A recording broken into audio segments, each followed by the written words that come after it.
আজকের বিকালটি এই গধূলি লগ্ন কোন দল স্মরণীয় বরণীয় করে রাখবে?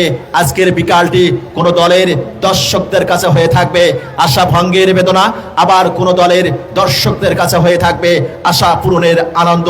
আর সেই টাই ব্রেকার নামক রোমাঞ্চে ভরপুর রতনপুর ফুটবল উদ্যান অন বিহাফ অফ পিডিকে মিতালি সংঘ, পিডিকে মিতালি সংঘের পক্ষে 5 টাই ব্রেকিং পেনাল্টি শুট আউটটা নেবেন জার্সি নাম্বার 8 হামজা দেওয়ান চৌধুরীর সেই ট্রেডমার্ক জার্সি বাংলাদেশ জাতীয় ফুটবল দলের খেলোয়াড় foreign recruit Ibrahim who comes from Cameroon.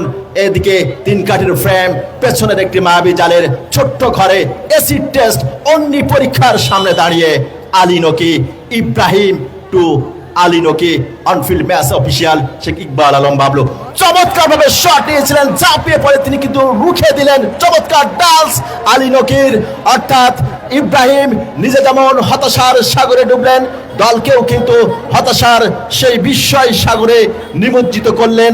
ব্যর্থতার কালো মেঘে ঢেকে গেছে স্বপ্নের সেই সোনালী আকাশ।